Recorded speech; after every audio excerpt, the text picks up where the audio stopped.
And good afternoon, energy warriors, policy wonks, and keyboard climate crusaders. Welcome to Face here on EnergyNews.biz. Get ready for the energy showdown of the year.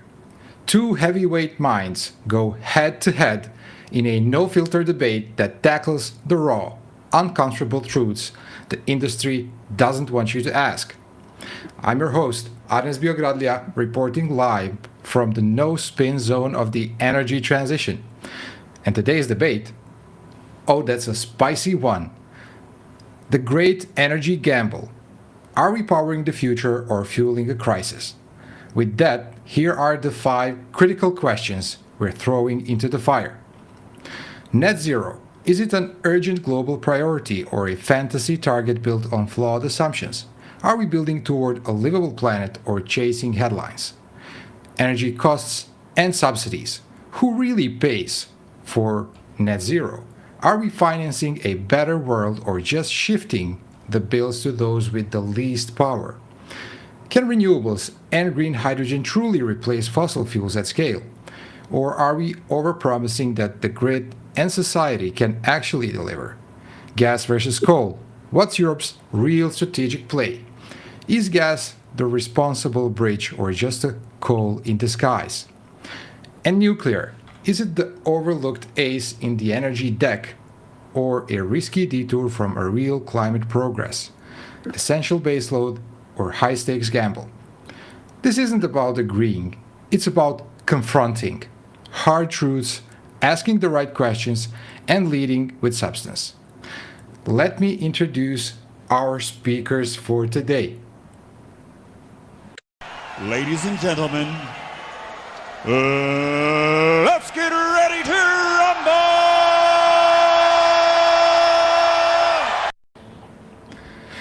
In the blue corner, we have Karim Megherbi, renewable rainmaker, YouTube's own net zero citizen, and the guy who's probably signed more solar deals than your cousin has unpaid utility bills.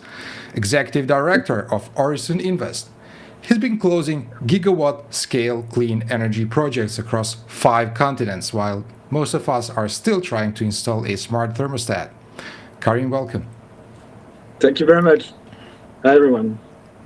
Hi, Lars. And in the red corner, Lars Schernikau, energy economist, trader, and outspoken investor in conventional energy.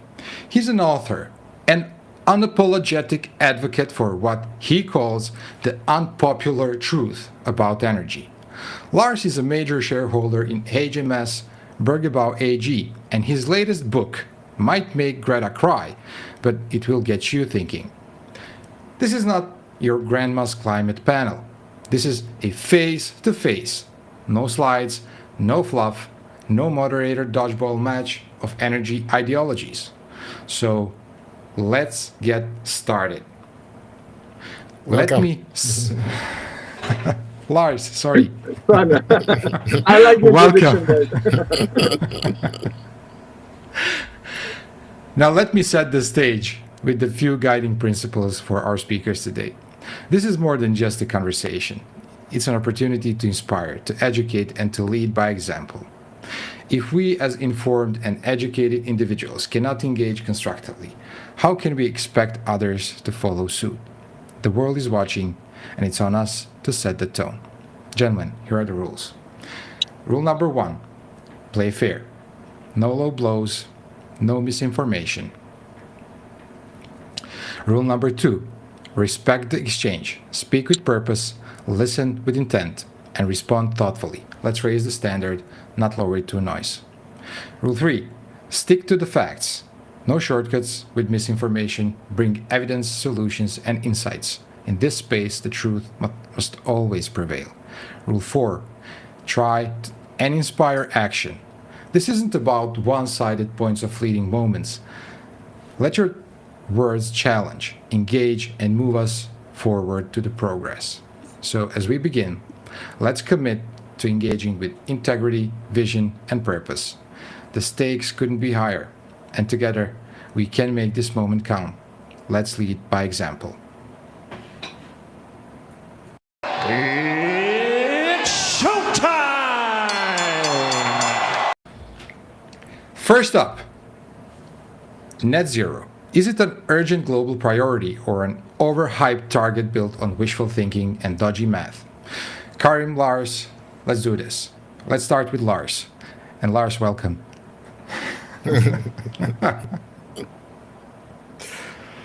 So, net zero. Well, I want to take it a step away from that.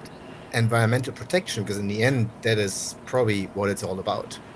Absolutely. I think we have to do everything possible to reduce the environmental impact of what we do, of our life, of everything. So for me, there's no question that there is, when you look at efficiencies, at the best ways to get the service we need to power our life, right? And of course, environmental protection there's two things for me, that there's the energy input and then there's the raw material input. We'll talk about those things. But I think in principle that's the fundamental, probably what Karim and I have an absolute agreement on, that we need to do everything in our power to minimize the environmental impact. So there's no question for that, for me. Okay. So Cool. So do you want me now to introduce as we discuss, or you? yeah. Let's So but start I with the mean- introduction. Yeah, but I may be a bit longer. I mean, just to understand first where it's coming from, right? The net zero. Why we say net zero, right? Is it some kind of ideological goals, or So that's we are emitting CO2 emissions from burning fossil fuel, and these CO2 emissions are accumulating in the atmosphere, and unfortunately, now it's reaching a point where we are impacting our climate. So what we have is, we know rather well actually how much we emit in the atmosphere, how much it stays in the atmosphere, because the carbon as a whole cycle is absorbed by ocean, etc. So you have model from climate science. So we know approximately, there are probability, etc., but we know the range of how much we emit, what is the impact of the concentration of CO2 in the atmosphere, and as a correlation, what would be the impact on the average temperature, okay? And there are uncertainties, etc., but it's rather well understood, and the brackets, also the range, is also rather well understood. So now, why do we need to stop, our emissions? Basically, we know that X amount of gigaton will impact the temperature. And just to give you a rough idea, minus 6 degrees, so 6 degrees minus on average on Earth is ice age. so meaning that you take pre-industrial area temperature, like 1880, for example, and you do minus 6, and it's ice age. So let's suppose that now you do plus 6 degrees. So I really don't want to know what it is, So here, that's the whole idea is, okay, guys, we have some kind of carbon budget, meaning that we can still emit, and the more we emit, the more the temperature will increase, So we set the target at 2 degrees, we do 2.5, 1.5, whatever, I don't care. I'm just saying that what's the purpose behind that. So let's say 2 degrees, for example, which has been signed. Then, far way below 2 degrees, this sign. It means that basically we have a carbon budget of X, and after that, emissions should stop. So as per the model, etc., it's somewhere between 2050 and 2070 to remain below 7 degrees, 2 degrees. So that's the whole purpose of the net zero.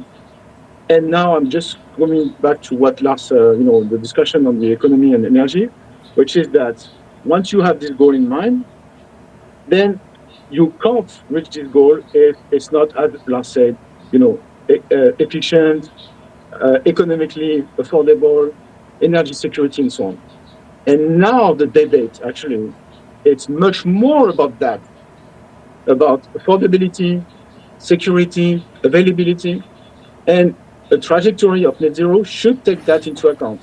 So although it's very important to protect climate, environment, etc., we have to address citizen and corporate stability, and we are at this stage today. And I hope that now we can, we'll have an open discussion with Lars about that. Yeah, Lars.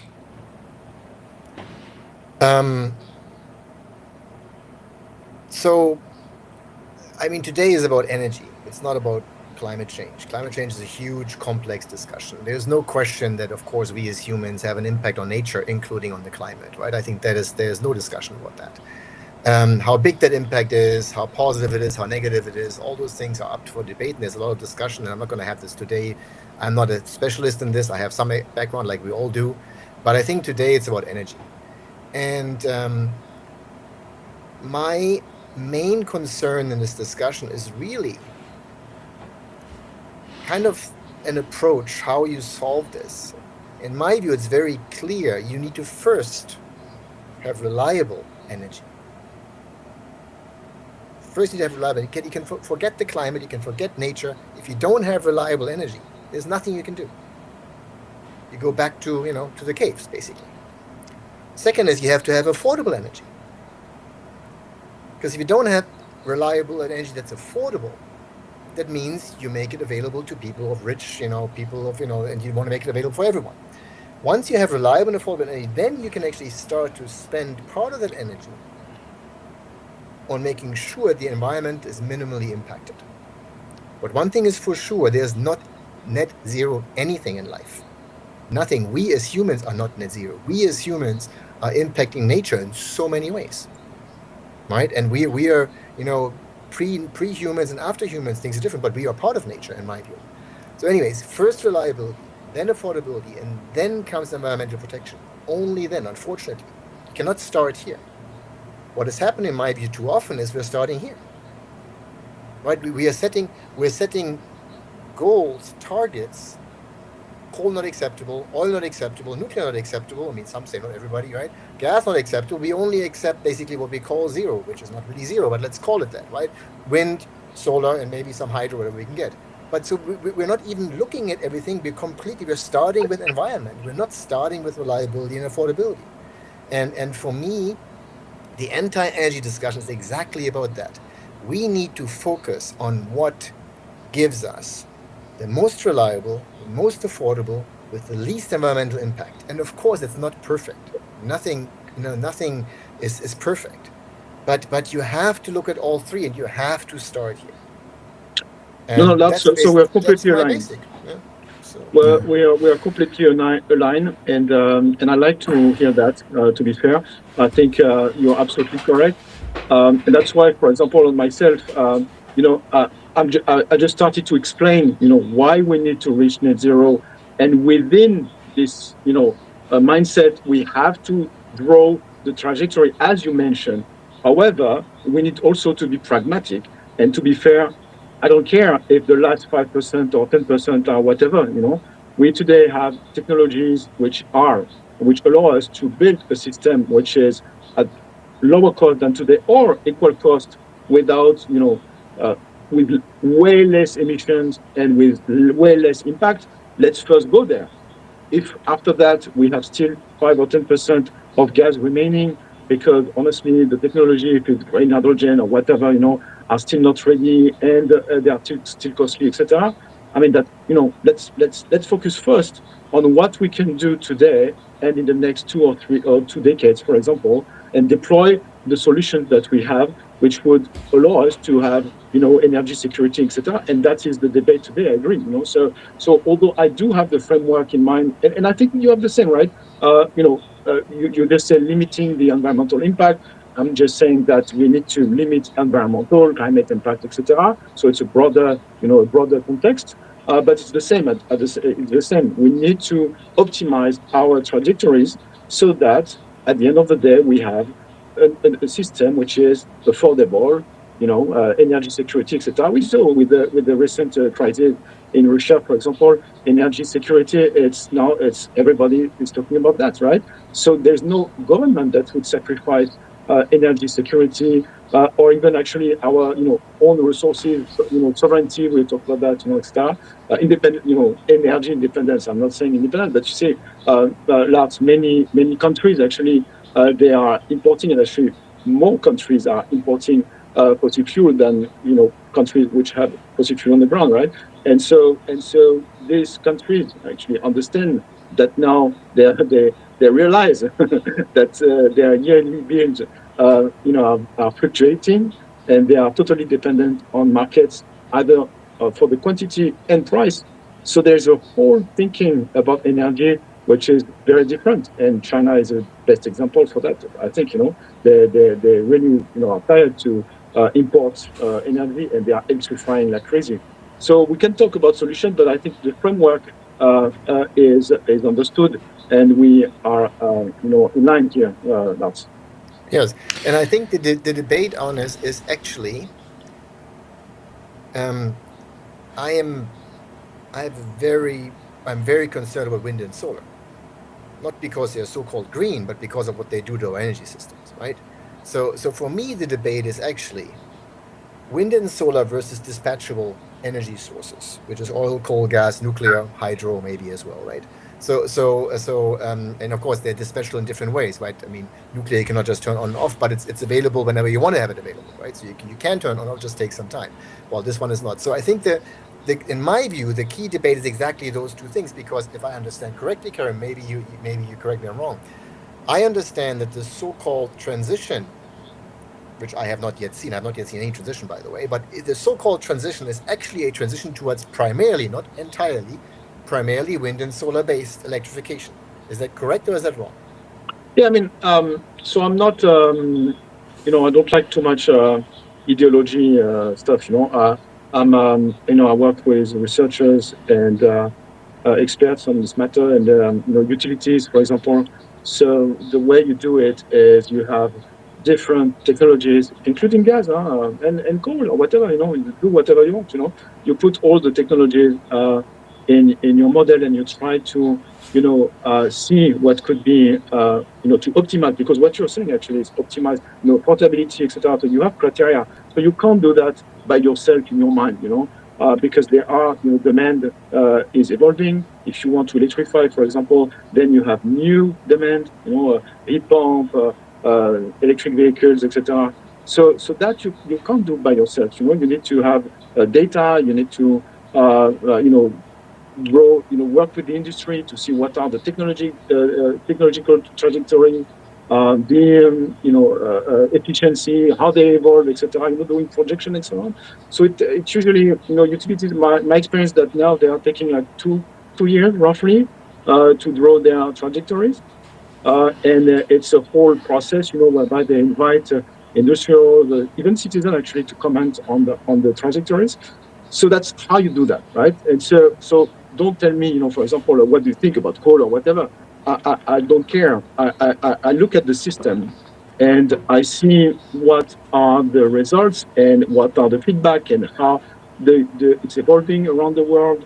And what I see, and whatever is your theory, is that today 95% of all power plants in the world which are newly connected are solar and wind. That's exactly the problem. That's exactly the problem. But you may think that all the markets and all the utilities and all the investors in the world are wrong, but you need also to acknowledge that markets are very different from one to another. You have countries which have fossil fuel in the ground, like Saudi, like the United Arab Emirates, where I am. You have China, you have India, you have the US, actually. And so you see, it's difficult to assume that everyone is crazy. There should be something, and there are no subsidies actually in all these markets which I mentioned, number one.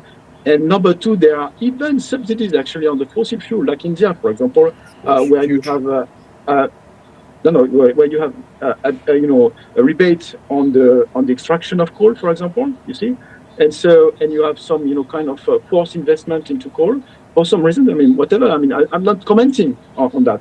But despite even if you have that, there's still actually a super growth of this technology. So I think rather than saying that theoretically, blah, blah, blah, I would try to understand why they are developing so fast, so much everywhere. Okay, but Karim, the discussion is, again, in my view, we understand we have the same goal, to make the future affordable, reliable, right, and with the least environmental impact. That's no question. The question is, again, primarily wind and solar, which is, I understand it, and I asked you actually before, is that the understanding correct, that the current transition is primarily towards a wind and solar based system? Not entirely, but primarily. Is that correct?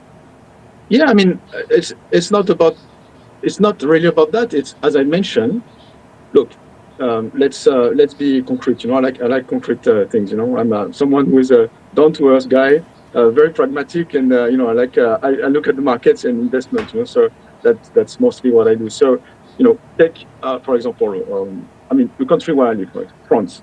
Where I live. I'm from France. So petrol, oil. Why do we use oil? Most of it is coming to transportation, right? And so, if you take globally, the oil demand is 50%. It's for the road transportation, right? 1/3 is about truck, and 2/3 is about your light vehicle. Okay, so take France. We are importing fossil fuel. It costs us 50 billion, between 50 and 80 billion per year, and during the crisis, it cost us 130 billion. So a lot of that is oil, which we are importing for road transportation. Now, the efficiency of an engine, which is in real condition, right? In real condition, is like 15%. You want to debate and take 20%. I'm okay with that. Take 20%, for example, which means that 8 barrels out of 10 is lost in efficiency, and we're paying, a crazy amount to import. So you want, obviously, if you are a government, but also if you are a citizen, you want to get rid of that, of this fluctuation of oil prices, dependency, etc. You want to actually manage your own energy for sure, So, and citizens won't do it if the electrical vehicle is more expensive. So you need to think about, okay, how to decrease the cost and blah, blah, blah. But I'm just talking about energy now. You want to get rid of that. So how to get rid of that? You need to electrify. So now, if you want to electrify, how you are going to do it? Take example of France, for example. Right? Let's keep France. Do you want to do gas, meaning importing gas, LNG? You want to do coal? We don't have coal. What do you want to do? Import coal? Get coal from I don't know what? So obviously, after that, what's your left? What you're left with? Hydro. So we cannot increase much our production. So now you have nuclear. So nuclear. In Europe, the price is 130 euro per megawatt hour. Okay, this is the recent tenders that we got in Hungary, and also this is the budget for our new plant, which will come, by the way, in 15 years. So anyway, there's nothing to do in 15 years. So now, you're left with solar and wind, and so now you're trying to think, okay, should I electrify with solar and wind? Is it good or not? That's more like that, that you need to think about, Do you have any other options? What are your options? What are their costs? What are the consequences? So the example of France is actually the example of many countries in the world. Karim, I'm happy to talk about France, but I think we're throwing a lot of stuff around here. We have to be careful. I think we're clear the electric engine is more efficient than a combustion engine. Otherwise, our trains would run on diesel. Our trains are running on electricity, because electric engines are more efficient on themselves than a combustion engine. No question about that. The problem arises about when you have individual transportation, because then there is no electric line. You need to get electricity to the car. How do you get that? With a battery, and that's where the problem is. The battery is the problem, right? So I'm all for electric engines. Sorry, on my golf course. No, let me finish, please. On my golf course, I'm not going to have a diesel cart. I have an electric cart because it makes sense, right? And again, I drive electric trains because they make sense. I don't drive an electric car because I don't think it makes sense for the environment nor for energy efficiency. I understand, again, an electric engine is more energy efficient than a combustion engine. But you have to get electricity to the electric engine. And that's the battery, and that's the problem. To produce a battery, you need to first invest 450 times the energy of the capacity of the battery.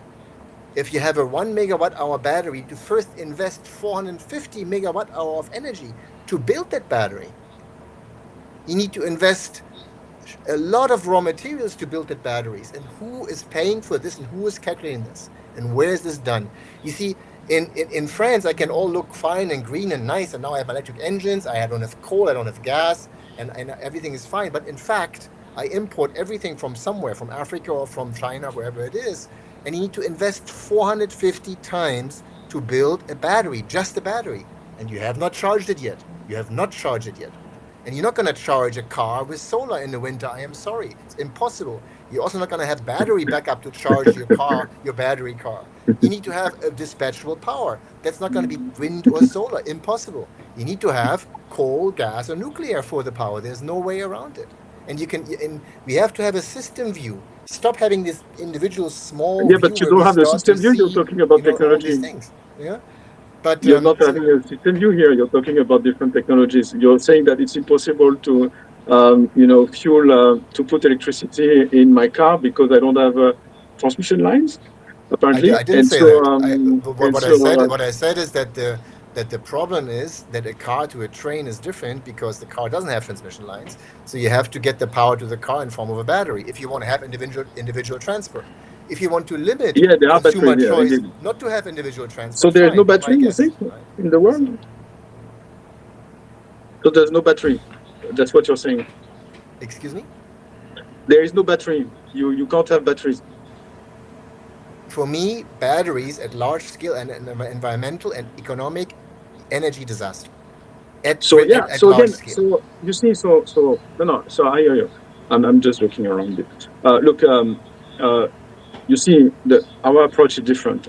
As I mentioned, I look at markets, dynamics, studies, modeling, etc. So I don't have a view about can we do it or not. I'm just checking if we can do it or not based on studies and based on data and markets. So what I see actually is that China is obviously, doesn't agree with you because the boom in electrical vehicle there is crazy, and it has actually some impacts on the oil demand actually, and this is really good, and they are very happy with that, and they continue, and that is the situation in many markets in the world, France included, and in Europe, etc. I'm not saying that we are going as fast as we want, because if you take, I agree with you, like for example you say there's not enough chargers or there's not enough lines or whatever, and in a sense you are correct, because what we have done for the fossil fuel and for the ICE, for example, thermal engines, is that we have built our system in 100 years, right? And so I agree with you that today we haven't spent enough money and enough time to have a system which I don't agree to that. I don't agree with that. As much developed as what we have. But in effect, the market tendencies and where the money is going, it's absolutely clear. And when you talk about raw material, I think you may not have the right numbers in mind, because today we are using 8 gigaton. We are extracting 8 gigaton per year of coal, and 70% is, by the way, consumed at the coal. 9 billion tons. 9.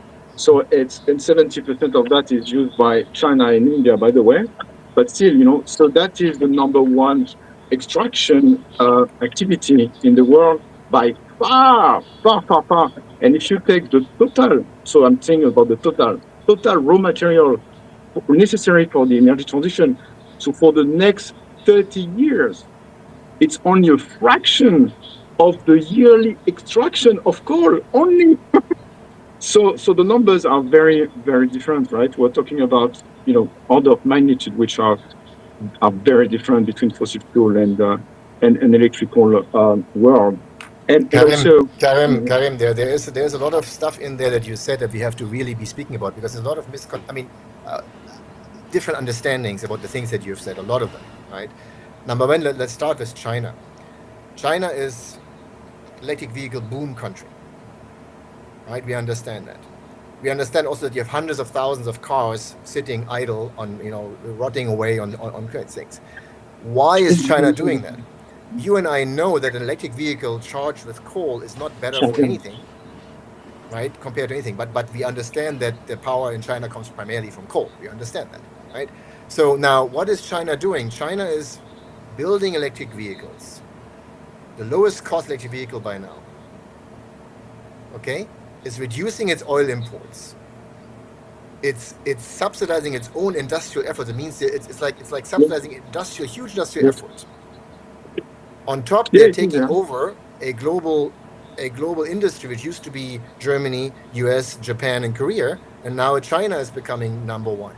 So China is a very smart industrial policy.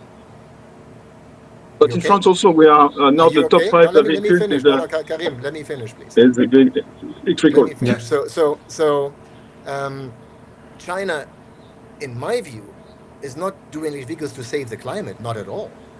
They are doing electric vehicles for industrial policy reasons. Yeah, correct. They're reducing their oil imports, replacing it with domestic coal. Correct.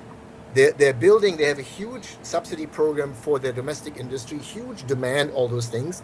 These vehicles require batteries, which they're taking over globally, require processing, they control processing. They're taking over a global industry which used to be, they had no say in it before. Now they are number one, big exporter. This is not about environmentally friendly. This is about industrial policy. I agree with you. That's why the example of China, in my view, does not mean at all that electric vehicles are better. Not at all. It means that someone has used a global push into electric vehicles for their own advantage. And they're seeing that they can make money with this at some point, but they're also investing a lot, and a lot of stuff is on the. I mean, anyways, for me, again, electric vehicles, I repeat, an electric engine is better than a combustion engine on its own. The problem is the battery. The battery in itself has such low energy density. Let me give you an example. A 1 ton utility scale battery, 1 ton battery contains as much energy as 40 kilograms of coal. That's energy density. In order to get this coal, I just dig out 40 kilograms. I have it. I can only combust it once, but I have it once. But in order to build this 1 ton of battery, utility scale battery, I need to invest a huge amount of energy. 1 ton is about 100 kilowatt hours.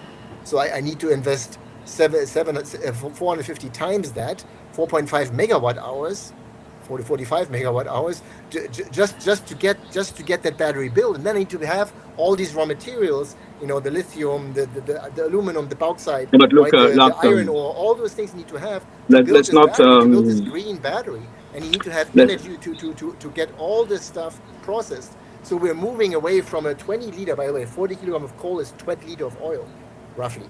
Right? So instead of we're trying to reduce 20 liter of oil combustion, we're trying to reduce that with a battery which has not yet been charged, by the way. It still needs to be charged, which in China is charged primarily by coal power. I mean, if you look at the system, I see zero environmental benefit. Zero. I see negative benefit. It doesn't mean that electric vehicles are bad. I love driving them. But at large scale, they are an environmental nightmare. I'm happy to discuss theoretical ideas, which are yours. It's not theoretical, it's practical.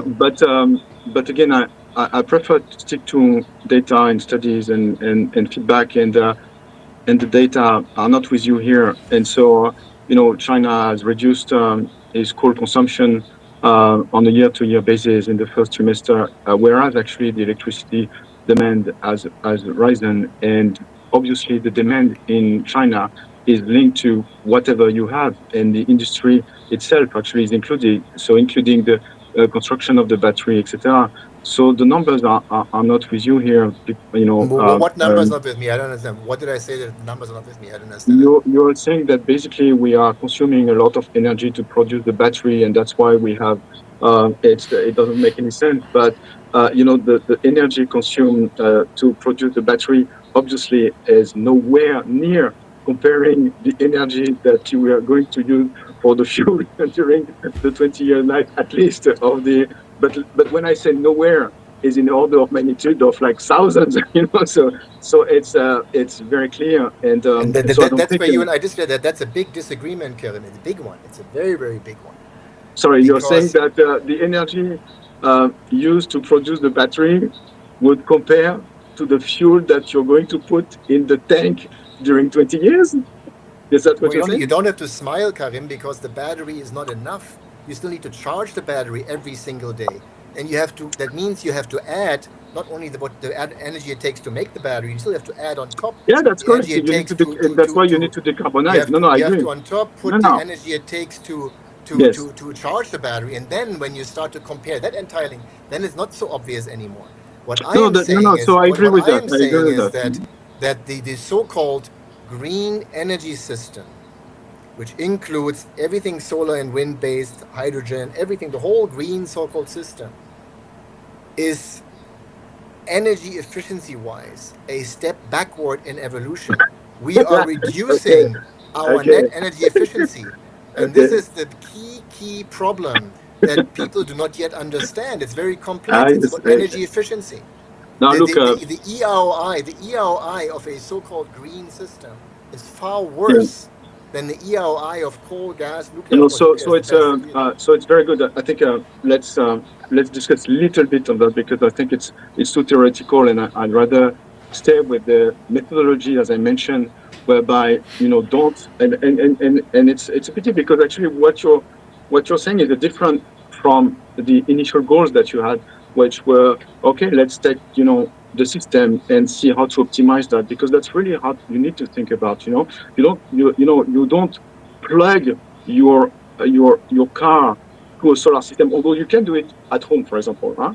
But whatever electrical would be connected to the grid, so you need to think about how your system behaves and how you can build a system which actually is low cost, affordable, energy security, etc. And as I mentioned, that you can't just say, because solar there's a night, and so how do you produce by night? Yes, utilities know that at night there is no light, so solar does not produce. We know also, and utilities also know, that when there is no wind, you can't produce electricity from wind farm, right?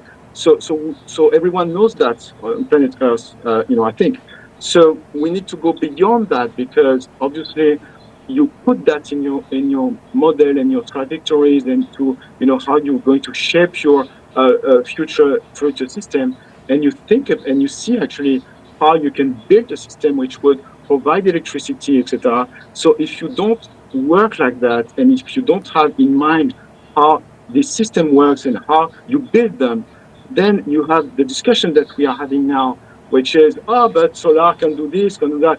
But that's not the system view. That's not also how it is built actually in reality. So I'd rather avoid this kind of discussion. But if you take now, you see, so that's really why I think we should think system and how it works, how it behaves. That is a more productive and constructive approach, I think. Now, regarding the energy efficiency, Lars, come on. Today our world, and that's a major point, right? It's a major point, that huge point. Yeah, that everyone needs to have in mind, right? Today, our system is destructing, in the form of wasted heat, 2/3 of the primary energy that we put in our system. This is madness. We can't do worse than that, basically. And why is that? We can't do worse. No. So why is that? Why are we that bad, right? Because it's easy. We like to burn stuff. We are cavemen, right? We're cavemen, and we discover fire, and we're happy with fire. So we found oil, and say, let's burn oil. We have coal, let's burn coal. Okay, fine. But as I mentioned, the efficiency of your ice engine, your thermal engine, from the well to the engine would be and it's called exergy, right? This exergy, this is the key element. You fossil fuel, you think primary energy, But now we need to think exergy, that is kind of a new concept. And exergy is the energy that is effectively used in our society, right? So as I mentioned, for the thermal engine is like what, 12%, 15% in real condition, let's say 20%. If you take coal, you have super critical, you know better than me, maybe 60% or whatever. If you have a gas, a simple circuit, 40%, 60%, etc., etc. When you add all the efficiencies of these engines, at the end of the day, this is very clear. I mean, this is you can't avoid that. At the end of the day, you have a system which is extremely inefficient. Extremely inefficient. So that's why you have to go to electrical, right? That is one of the key elements, and that's why I'm saying that although we need to protect the environment, we need to stop climate change, etc. But that won't happen if the citizens they pay more and it's less efficient. So the beauty of that is that not only going electrical will save all these billions of tons that we are extracting from the ground, etc., and energy that we are importing, but also we will stop wasting 2/3 of our primary energy, which is now costing to our society between Karim, 6 and 7 trillion this per is a year. huge. I get your point. Trust me. This is a hugely important point. Number one, we agree we need to improve the net energy efficiency. We 100% agree. There's no question. Any energy economist, any energy person has an interest to improve the net system efficiency, no question. Obviously, our current system, so-called wastes, not all of it, but waste, whatever, 60%, whatever, it doesn't matter, 2/3. What I'm still saying, that goes back to my earlier discussion. I was asking, the key discussion here is primarily wind and solar versus what I call conventional. I am saying this is far more expensive than this, number one. Number two, I'm saying this is far less net energy efficient than this, number two. Number three, I'm saying this is environmentally worse than this.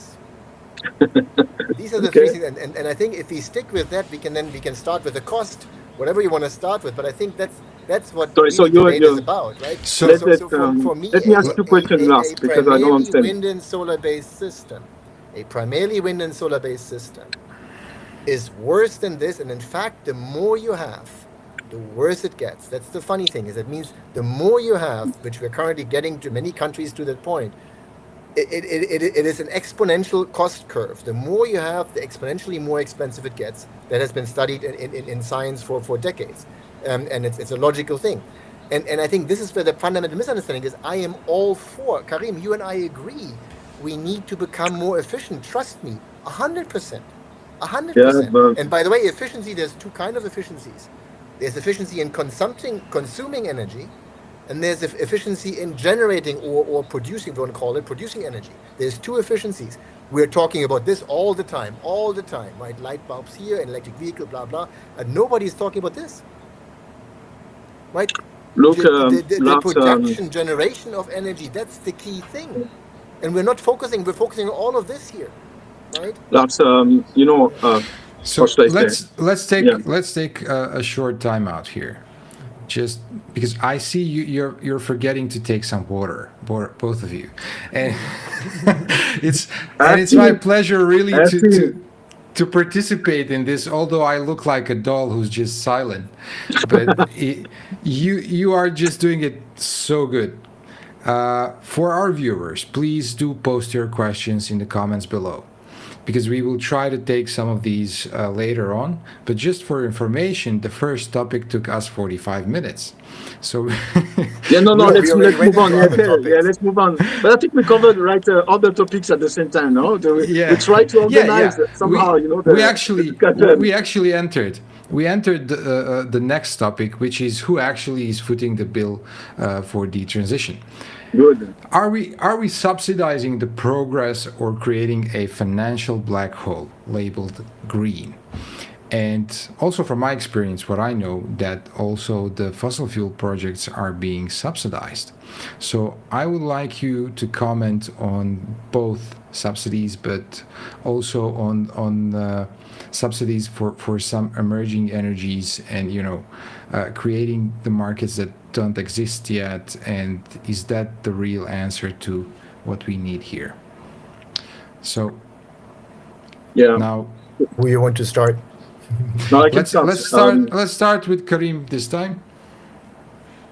Look, again, you need to think about, what kind of systems, according to what you have, the resources that you have, and the parameters, the constraint that you want to put in your system: lowest cost, lowest environmental impact, more independency, all these parameters, you put that. And so you build your trajectory, and you see where you need to invest.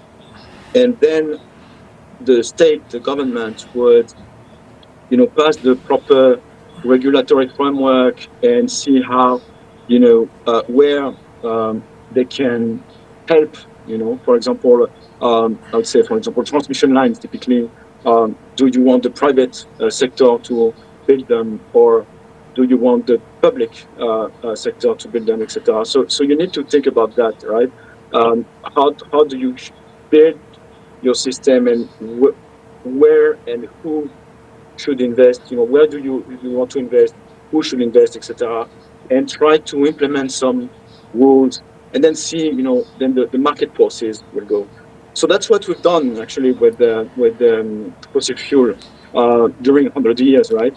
So whatever you will put as a subsidy in renewable energy or whatever, you will never compare today with the 100 years of subsidies around the world in fossil fuel. Forget that. So the question is more, okay, fine. How do we want to structure this market to have a fair competition? Because obviously, if you have already the pipeline built, if everything around you is built for fossil fuel, it's where in new technology, when you have a new technology, it's difficult, right, to enter this market. And if you feel that this technology at the end of the day will be the one which will shape your energy future, then you still need to think about how to do that. And at the same time, because we have an existing system, there's no way as a citizen I would see my bill, increasing. Why? If I do that, I would be against any changes. So how do you minimize the impact for citizens and at the same time, prepare for the future, right?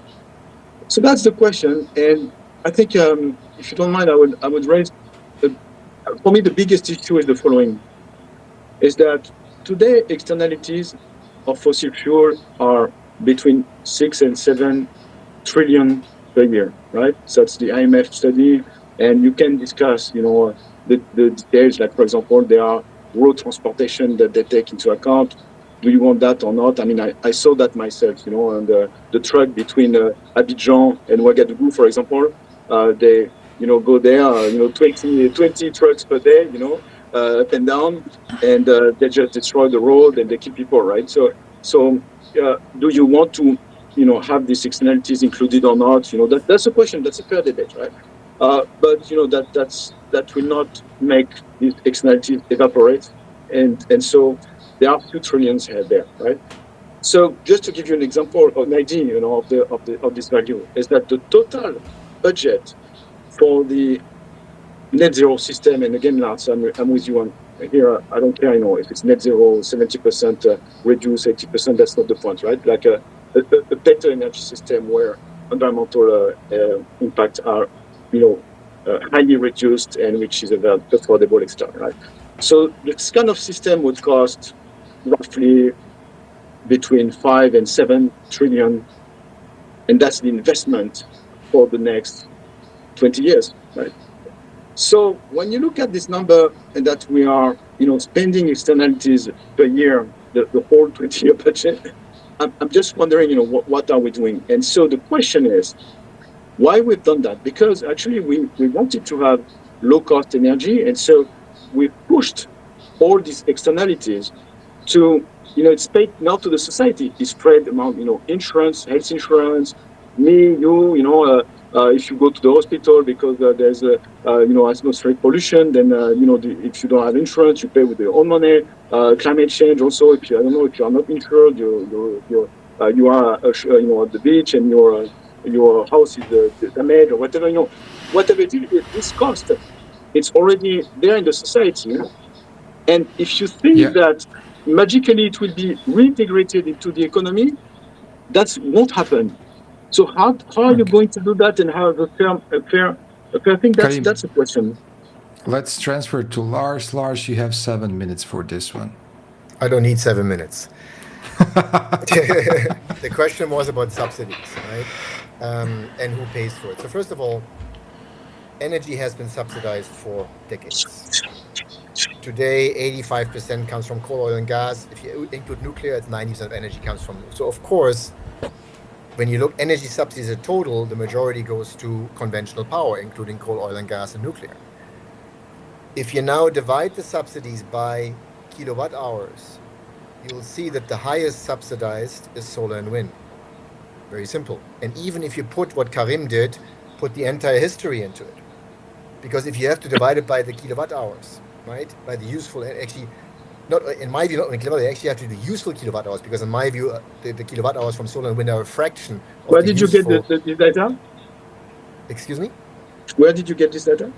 I have it in my book with all sources. You can see that if you just divide the subsidies, look, Europe already, the Europe subsidies for wind, solar versus other is already higher.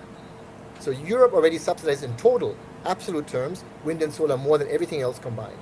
But if you now just do it divided by the kilowatt hour, there's no question the highest subsidy is wind and solar. But we don't tend to normalize these things. We show these trillions and billions of dollars, but we forget to divide by something, right? But 85% is coal, oil, and gas. 90% is coal, oil, and gas and nuclear. So of course you have to adjust for that. In my view, you also have to adjust for the usefulness of the kilowatt hour. Wind and solar kilowatt hour, in my view, is useless and becomes more useless the more wind and solar you have. So that's the first thing. So in my view, there's no question that the so-called transition is the most expensive endeavor ever of humanity. And we're talking, they're expecting 8 trillion per annum, Karim, per annum, 8 to 10 trillion. And if you now divide up, because not the world will pay 8 to 10 trillion, the Western world will pay for it. That means actually it's going to be 15-20% of GDP of Western nations. It's the single biggest spend ever, including wars. They does say 4%, just to make you so 8 to 10 trillion, the projections of Bloomberg New Energy Finance are, and McKinsey and whatever, they have all these beautiful net zero studies, what needs to be invested, right? All these, in my view, they're all wrong because they have wrong assumptions. They have wrong energy efficiency assumptions. They have a lot of wrong assumptions behind it, but it's fine. And what I'm saying is that wind and solar is by far the most expensive, is by far the most subsidized, normalized by kilowatt hour, by far. And just take my own country, Germany. Germany, where is Germany today when it comes to energy? Germany has the biggest portion of wind and solar of any Western or sort of like developed nation, right? And where's Germany? Where's the cheap energy? Where's the reliable energy? Where is it? Why did Spain have a blackout, which was solar, was all solar, no problem? Right? Come on. I mean, there's a lot of discussion. I mean, we understand that. We understand. We said no misinformation, not the blackout. I let you speak as well, so please let me also speak. No, but come on. Just the fact is that Germany has the highest cost. California has the highest cost. Part of Australia have the highest cost. These are all so-called new cheap energy systems.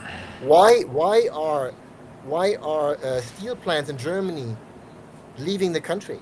Why are aluminum plants leaving the country? Why is the chemical industry leaving the country? Why is Germany deindustrializing if energy was so cheap? And every single CEO you ask, why are you leaving the country? Why are you changing over? It's because energy is not reliable or becoming less reliable and more expensive. And I don't know how to power my plant, which I'm investing in the next 5 years or 10 years. because the energy policy is so completely unrealistic. The belief that we can power our systems, including not just electricity, we're talking also heating, and we're also talking transportation, right, with wind and solar, is an economic nightmare.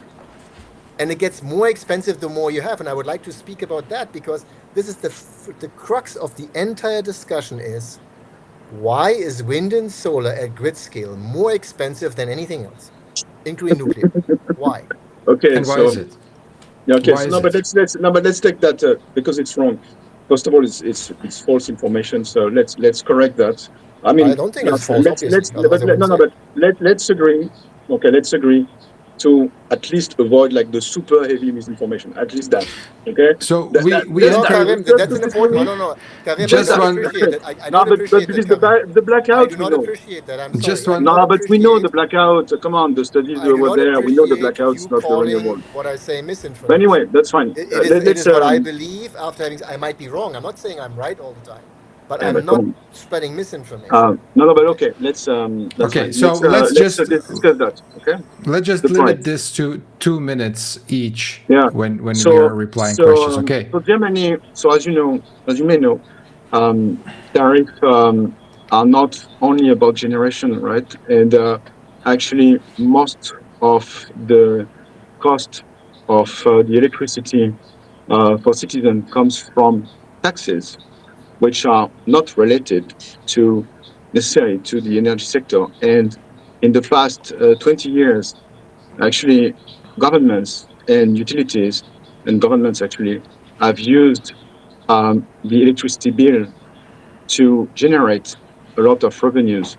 So what you're saying actually, when you plug uh, the electricity prices in the States, if I take the US, for example, you won't find, and I insist on that, you won't find this correlation, and it's wrong.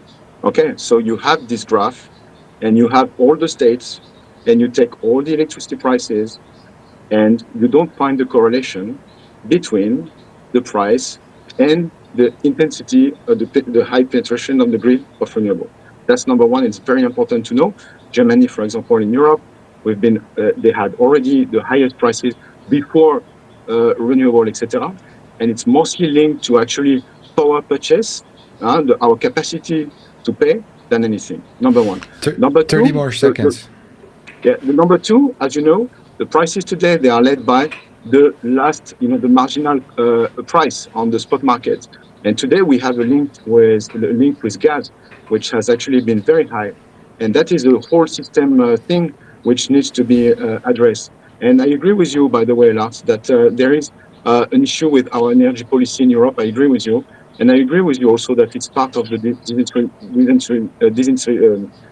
industrialization, and that's why actually we really need to accelerate on our, our own energy system, which is, I don't think we would go to import energy, but have actually a local electricity production. Okay, Lars. So the reason why I say wind and solar is the most expensive way to produce, there's no production of energy, but to generate whatever energy or electricity, has to do with three fundamental things. One is the energy density. The energy density per square meter, there's only so little sun or so little wind that we need to have large infrastructure. We need to plaster the world with large infrastructure to try to collect this free energy from the world. So energy density is a fundamental thing which cannot be changed by technology, right? Because the sun shines or doesn't shine, and it shines only so much. So there's nothing you can do about that. The second big cost, of course, obviously the intermittency, right? So because of the intermittency, you need to now have additional systems to overcome the intermittency, right? You need to have short duration energy storage, which will not be enough because you need to have long duration energy storage, which will not be enough because you need to have something to combust the long duration energy storage with. You need to actually have a thermal power plant who combusts the long-term energy storage if you have it. Number four, you need to actually have a much more complex and larger network integration transmission infrastructure. On top of that, you need to overbuild the wind and solar installation so much to charge all this infrastructure and to build all this infrastructure And when you now combine the entire cost, you realize that you have spent in total much, much more money than what you have tried to replace one coal power station, one gas-fired power station, which would have done the job perfectly fine on its own. And now you're trying to replace that with 5 systems, and you're overbuilding because you believe wind and solar is free.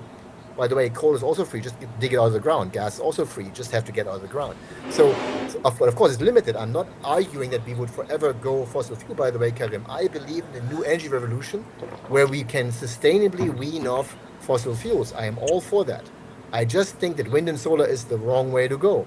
And the reason I just explained, these problems I just discussed, means that the cost will go up through the roof. In fact, the more you have, the higher the cost. Why is that? Because, but I told you already it's because false. the sun shines at the same time during the day everywhere. That means your No, but I told marginal. you already the data Let me show please also finish, the opposite. Kevin, because the marginal sunshine hour is useless once Come the on. sun is shining everywhere, unless you have enough to somehow store it somewhere, which you do not. In order to build the storage, you need to first invest energy in raw materials and all those things.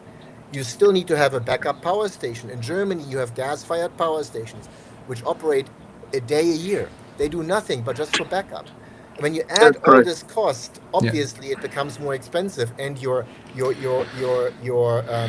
utilization goes down. That means your backup power operations will be less used, and obviously it becomes more expensive, Karim. Obviously. Okay. Right? But yeah, so look again. I like theoretical discussion, but I look at the market, and I look at price, and I look at data and contracts which are being signed, and where the money is going, and that is not what is happening currently in the world. And if you take Texas, for example, which is an oil state, they would disagree with you strongly. And so I'm not the one that you need to convince somehow by making some theoretical explanations, but you need to convince all investors and utilities and states which are currently building up their capacities using renewable and battery, because that's what is coming out when they do even a tender where it's not linked to technology.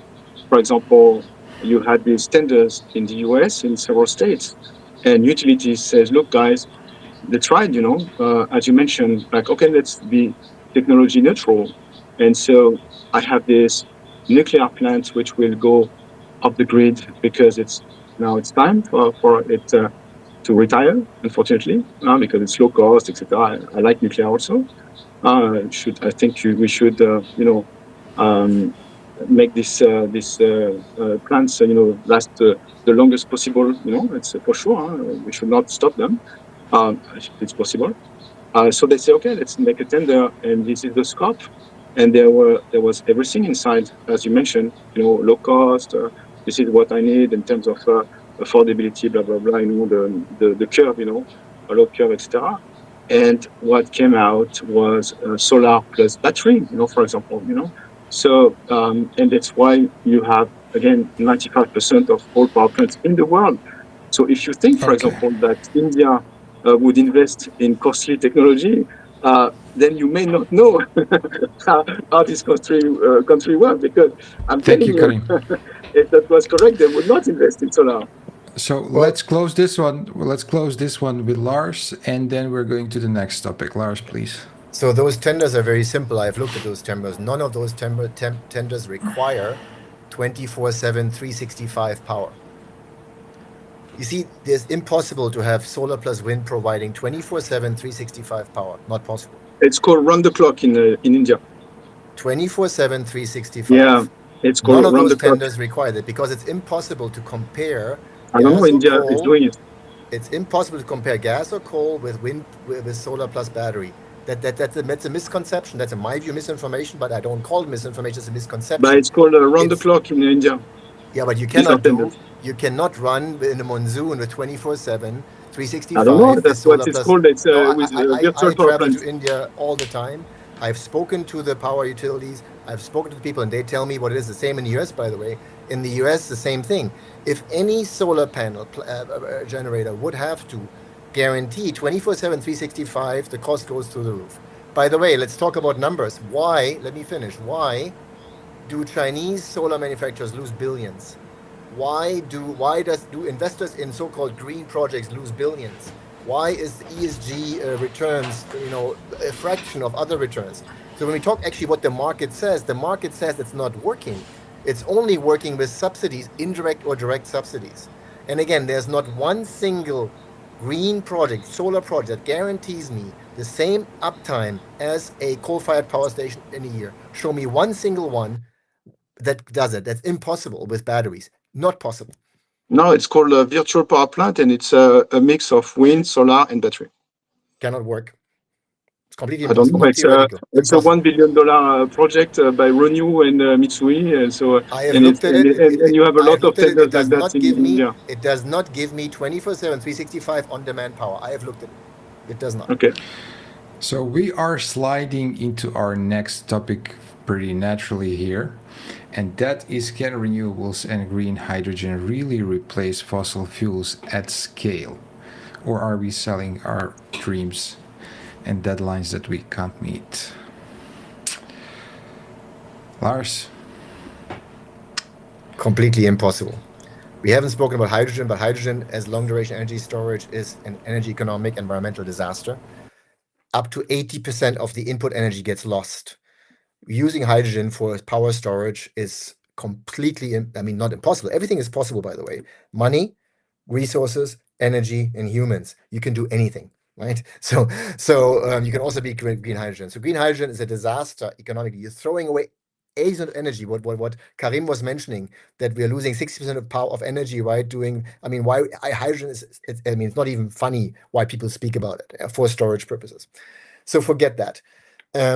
So since we don't have any other long duration storage, how are you going to solve the wind and solar intermittency issue over the winter or over monsoon period or cloudy days? Not with batteries. Batteries last you a couple of hours, 4 hours, right? That usually what they're designed for 4 hours. Typical batteries are designed for 4 hours. So no, absolutely. It cannot. It can never. And if it would, actually, I shouldn't say it can never, because anything is possible, as I just said. But if it would, the energy efficiency, net energy efficiency, the system efficiency would be so low that we would be investing more energy than we get out. And that's the key problem that's called EROI, energy return of investment. You need to always first disperse energy to build something before you can use the energy. You need to build a power station, a solar panel, a battery, blah, blah, blah, right? You need to process raw materials. You need to always count the energy required. And if we were to go what you just suggested, we would be spending more input energy than we would get out. And in the end, that means we're starving ourselves of energy. That's the logical conclusion if we are going into a system that is primarily wind and solar based. Logical. And that's why I'm against it. I'm not against it for green reasons. I love green energy. Give me all the hydro you have. Give me all the nuclear you have. No problem. I'm just saying we don't have enough, so we need thermal. That is why coal and gas give me 60% of power. 60% of power is globally from coal and gas. 50% of all energy worldwide is coal and gas, and you're trying to take money away from that. How can you take money away from something that's a problem? You have to invest money into the problem to solve the problem. Back to Karim. No. So there are things where we agree, Lars, and it's good to mention that. So I like that. First, again, I insist we need to think system. So when you say, can solar provide the 24 hours or blah, blah, again, it's about the system. And here with hydrogen, we're talking about the system. So do we need hydrogen for the system, and indeed, if you have an electricity system which would comply with what we mentioned, obviously, I'm okay if you advocate for Europe to import coal, gas, petrol, but I don't think our governments they would be very happy to continue with that, and citizens also would be very happy. We've been badly hit by the energy crisis, and we really felt that citizens lost a lot, money, etc., businesses, and we are now in this situation because actually we haven't invested enough in the energy transition, and therefore when we lost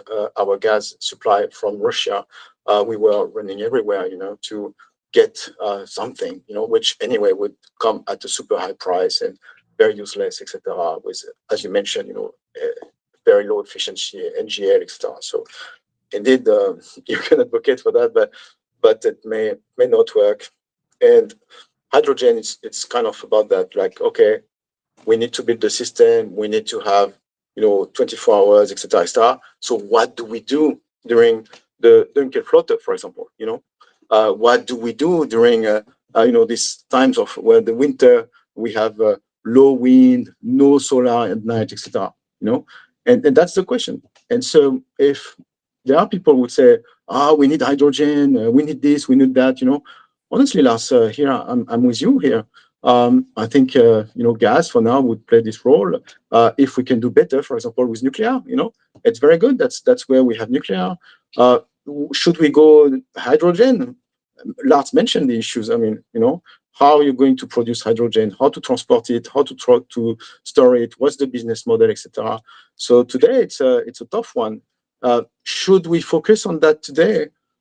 Because it's the last 5%, for example, you see the Dunkelflotte, it's about 4%, you see, of the electricity demand.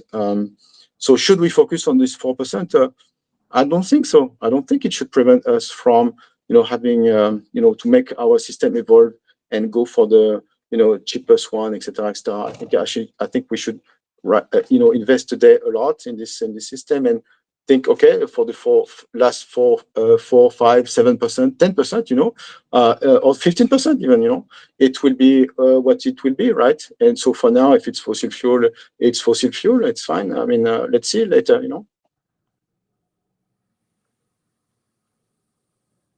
Hello, Arnes, we cannot hear you. Oh, I was talking with muted microphone. Sorry. Sorry. So back to Lars, and I was interrupting Karim a few times, but he obviously hasn't heard me. No, but I stopped quickly now. For once, I stopped quickly. No, we will make I it up agree to with Lars. that. We will Somehow. we will start counting his time after a minute. Lars, please. It's fine. No, I mean, look, the European issue after the Russian invasion of the Ukraine,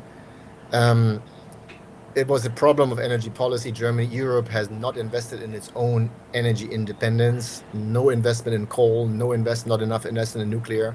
Not investment even drilling coal, oil and gas. Right. So there are oil and gas resources in Europe. Europe has, so I mean, coal is still the lowest cost and safest way to generate electricity, and with the newest power station is also not the cleanest, but it's very, very clean. But instead, Germany, blows up a $3 billion 8-year-old coal-fired power station and keeps up the 30, 40-year-old power stations. I mean, how ridiculous those decisions are. It's not even funny how to speak about that, right? So, anyways, for me, the point about anything that we talk about system, what we just tried to explain, what you just said yourself, the Dunkelflaute is not 3 to 4 days, not 3-4%. There have been studies done that in Europe, European-wide, Dunkelflauten can, in the worst case, last up to weeks, 4, 5, 6 weeks, European-wide. When Europe is covered over longer than the 1996, 97 was the worst that was studied for a long period of time, where there was very low wind across the entire continent and very low solar power, solar in the winter, of course, obviously. So when you prepare for those kind of worst cases, which you have to, you're going to have an additional system. And that system is going to have to be powered by something, right? And that something will be what, right? Or we just all going to turn off our power. Fine, we can also do that. But how are you going to run industrial country without that reliability to also get through these difficult times? In the monsoon in India, I'm sorry, you cannot India will never rely on solar. Same as China. China is the number one solar installer. again, for industrial policy reasons, plus they're subsidizing their own country to build into something, but they're also building the biggest number of coal-fired power stations, because China knows their entire peak power demand has to be met by something reliable, which in this case is coal. You see, there's three things. There's peak power, there's electricity, and there's energy. Peak power is growing faster than electricity. Electricity is growing faster than energy, average energy, right? And we're often talking about average energy here, average here, but peak power needs to be met every second whenever it comes. And there's wind and solar are not peak power capable. Batteries are peak power capable for a couple of hours. But in order to put them in place, and there's only very, very short limit, they're not peak power capable once they're empty. You need to charge them. You need to overbuild. You see all these things, and again, and then obviously you have the point that wind and solar are non-synchronous DC power source, which need to be conditioned to fit into the grid, because there Karim is right. Our grid was for rotating masses, right? It is 50 hertz or 60 hertz. So obviously our grid is optimized for turbines. It's not optimized for computer-generated, wind and solar power. So all these things have to be considered, and they cannot be overcome, with nice numbers and investments and all those things. These are things that have a fundamental impact on our energy security. And that is why I did mention Spain, because Spain was a terrible thing that happened, and in the end, we did not have enough rotating turbines that could keep up the system. And that is why I say it was partially caused by, or at least not caused, but no, it's not even that. But it was impacted or kept up by solar. Thank you, Lars. So my efforts to limit two of you in 2 minutes are just futile. No, but let me reply to that, Arnes, because I like this discussion actually. You see, look at we agree, Lars. Actually, that's you well described the constraints that the system should answer. Like peak demand, having electricity 24 hours a day, every day, all the year long. So you said that Dunkelflotte would last at least maybe 6 weeks in the worst case. That's what you said, right? And I'm fine. I'm taking this 6 weeks if you want. I'm okay with that. So if I divide 6 by 48, I look at it 13%. So I don't think we should base our energy policy on 13% of Absolutely. the time. And so, you have to. And so I'm okay to have dispatchable or whatever you call them, power plants for this 13%. We agree with that. And who pays for it? Who pays for it? And so I'm fine with that. To have a system where you have, gas power station that would provide electricity for this 13%, demand. I'm okay with that. So it means that what you're saying is that in our energy mix or electricity mix, we should have at least 13% of dispatchable power. I'm not saying that. I agree, and I think we should have more than that. Actually, that's way more than that. And the way you describe the system, I don't think it exists in this world, and that's not what we are currently building, because the world is not building only solar and wind, and that's it. Because I agree with you, this won't be enough, and that won't work. An energy system based on, solar and wind. You have hydro, you have maybe thermal plants, as you mentioned. You have battery for the etc.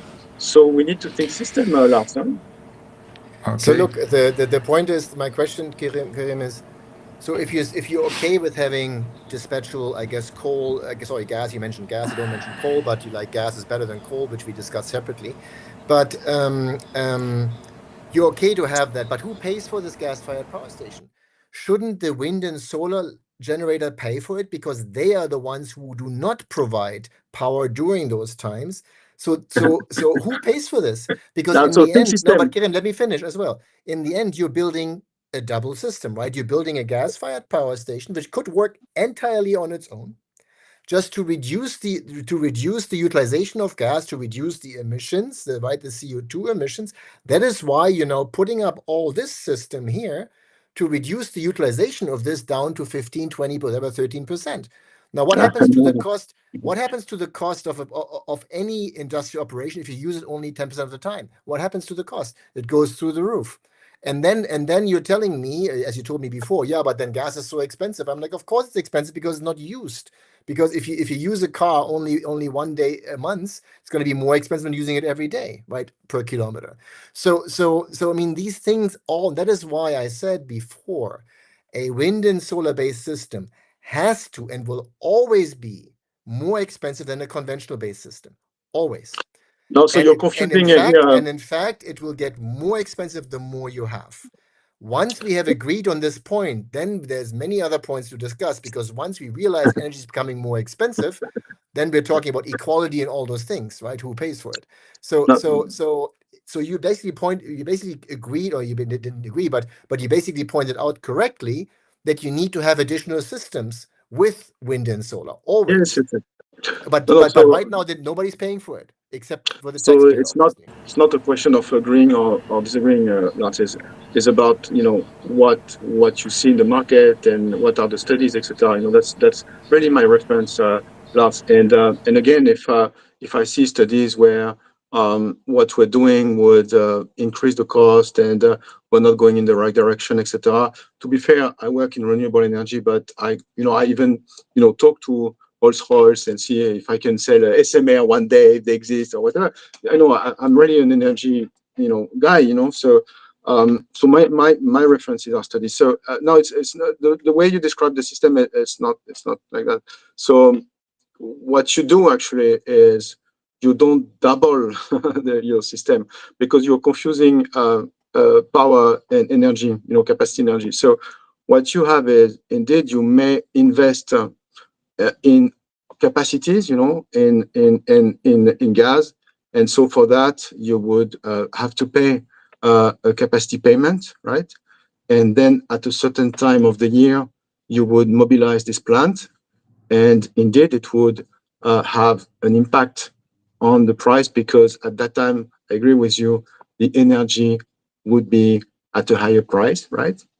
And so you need to compare actually the cost of having, and by the way, I don't know what would be the alternative again, because your suggestion to import gas or coal, I'm not sure it will work, right? But let's suppose that we want to be highly dependent on export countries and the market on price, and be subject to crises and blah blah blah. Let's suppose we like that. So would the system would be lower than another system where you have cheap solar, wind, some hydro, and blah blah blah, and some elements around that in the system that would allow to flexibility. Basically, it's called flexibility, by the way, Lars. Flexibility. So there are many things. Flexibility is demand side management, interconnection, etc. Thank you, And Karim. so the results are very clear. To be fair, it's very easy to calculate that. Lars, There's let's one misconception I want to clarify. We are importing, as Europe, at least many nations are importing energy, right? And there's different geopolitical issues with importing energy, obviously. But importing solar panels and wind turbines and batteries, it's also an energy security issue, because you need to replace those things. That's by the way, the third thing which you didn't discuss. We discussed energy density briefly. We discussed intermittency, but we didn't discuss operational lifetime. You see, the operational lifetime of the so-called renewable world is a fraction of the operational lifetime of a classic conventional power plant, a fraction. That means you need to replace this entire infrastructure, which you need to overbuild several times. You need to replace that every 10, 15, whatever years you want to count. It doesn't matter. You need to replace it constantly. And that replacement comes not from Europe, right? It comes from China, right? So you're replacing one dependency let's in the case of coal, which comes from many different countries with one primary dependency on one country. So geopolitically, I question the logic for that as well. But anyways, this is just one comment to make. But I think, Arnes, you can move on. We have covered. No, I'd like to reply on that one because that's important. It's easy to reply on that. So I think we may not want to compare the dependency that we have on importing fossil fuel, which is every second we need to import fossil fuel, and if we don't have them, then that's over because when you don't have fuel to burn, then your engine will not work. Whereas when you import your equipment, then it's there for 35 years, for example, for solar, or even 40 years, 25, 30 years for wind, etc. And then when you want to replace them, it's a different story than when you want to buy them because, and I agree with you, the question is, okay, guys, what's your energy, what's your, independence somehow, or what kind of industry you want to build. And the idea actually that the second wave, where you need to collect actually the raw material, recycle them, and rebuild them, actually you can relocate that in where you are, whereas in fossil fuel you can't, right? So that's the idea. It's a very different dependency that you are creating, very, very, very different. I agree. It's very different, but it's still dependency. Yeah. So the fourth topic, I will connect these two. That one is gas versus coal. So Europe's got a choice to make. Is gas the less dirty bridge or just shiny new addiction? And we will add to this one the nuclear. Like, is it, the underused ace up our sleeve or a risky distraction? So starting with any volunteers? No, Lars, you want to start? I'm fine. Happy to start. Yeah, that's good. I'm very much pro-nuclear. I've written about that publicly, also with Oxford Institute of Energy, and nuclear is the most energy efficient, net energy efficient, and again counting energy investment versus energy out. So fusion in the future, maybe fission. Fission in the future, maybe fusion, will be the basis, and I'm personally also invested in that. And I think when we look at the long-term energy future, so I'm arguing, basically what I'm saying is we need to invest in R&D for what I call the new energy revolution. The new energy revolution will be a new energy efficient way where we are producing our energy in a more efficient, cleaner, better, blah, blah, blah way. We need to invest in that in R&D.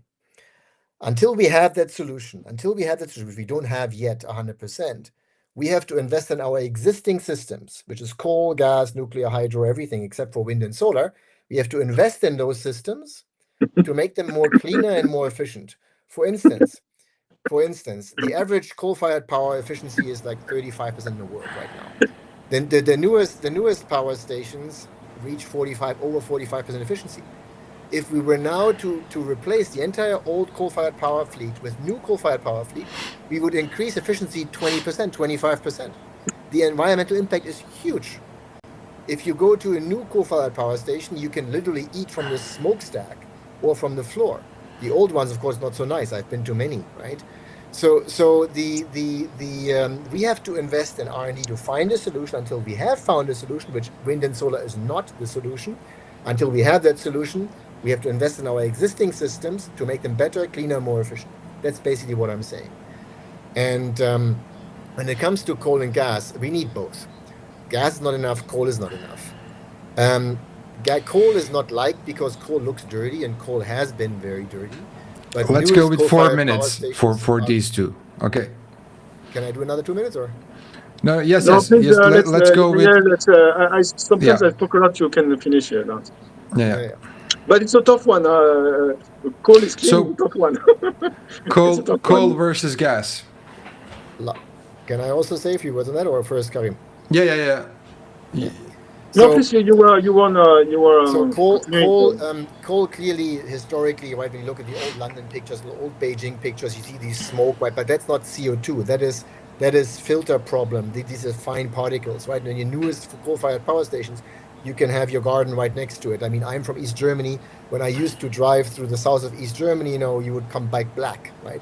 I mean, that was exactly the problem. And of course, coal is black. Yeah? Gas is, doesn't have any view, and I'm pro-gas. Don't get me wrong.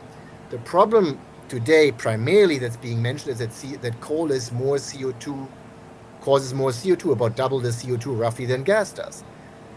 Funny enough, none of these studies are considering one major point confirmed by the IPCC, that only half of the emitted CO2 stays in the atmosphere. The other half gets almost immediately taken up by nature. So in fact, we would have to reduce the CO2 emission that we have if we are concerned about climatic changes caused by CO2. If we are concerned about that, you would have to halve it, which nobody does. On top of that, of course, IPCC not saying that, Lars. especially, I mean, it's confirmed by the IPCC. I know. It's also clear that an LNG, primarily LNG gas supply chain, has significant methane loss. Significant, we're talking 1-2%, 3% maybe, which is enough, because methane, of course, if you're worried about the climate, has a much higher climate impact than CO2. If you put the two together, there have been enough scientific studies, including my own, which confirmed actually that coal for the climate is on par with gas, and especially LNG. So there's no climate reason to switch from coal to gas. That's completely scientifically incorrect, because it dismisses methane, and it dismisses that part of the CO2 goes into plants and into the ocean. By the way, the part of the CO2 that go into the plants do support greening, right? So obviously CO2 is plant food, methane is not plant food. CO2 is plant food, and that considered as a benefit from CO2, which is not considered in any of the calculations. So I am saying we need both coal and gas. Coal is different from gas. Gas has many flexibilities, coal does not, but coal has benefits. It's cheaper on average, and you can put it in your backyard. You can put 4 months in your backyard. You don't depend on any infrastructure. You don't depend on any pipelines. When I met utility CEOs in the US that was forced to switch from coal to gas, they're telling me, Lars, you know what? I used to have coal. I used to have 4 months of supply in my backyard. I could wake up every morning, no problem. Whatever hits, a bomb hits, it doesn't matter, a cyclone, it doesn't matter what hits. I have energy security. Today, I pray every morning that the pipeline, the gas comes out of the pipeline. So it's a different question of reliability. And once you start to realize that, in the US does, Florida, Texas, many states start to realize that. Again, for me, it's not about, coal or gas or anything. For me, we need both. But if I am switching from coal to gas for climate reasons, you are mistaken. And when you know, actually, by the way, this has been confirmed by the ASEAN energy ministers. They have written a paper last year which has confirmed that there's no reliable alternative to coal for the ASEAN states, because LNG is not better than coal, and LNG is more expensive than coal. So that's confirmed, not by me, it's confirmed by the ASEAN energy ministers. So these are basically some thoughts about coal which are very contrary to the usual, discussion about it. It's not so easy, but in the end, we need everything. Yeah. Karim? It's a hardcore discussion, Lars. Honestly, for me, it's very hardcore. We need coal, gas. Okay. Coal is clean. Okay, so look, first of all, let's talk about nuclear. So, nuclear may be our future. I like the technology also. It's great. It produces a lot of green electrons, and people, complain about, waste, etc. But at the end of the day, honestly, it's a great technology, and we need it for climate change. And plus, it's producing base load, etc. So there are a lot of advantages about nuclear. Okay. Now let's go back to planet Earth. Today, nuclear is a bit less than 10% of our electricity mix, and it has been in decline since 1997, right? So it's a constant decline for now more than 30 years roughly. In percentage terms, not in absolute terms. And yeah, in the percentage, right?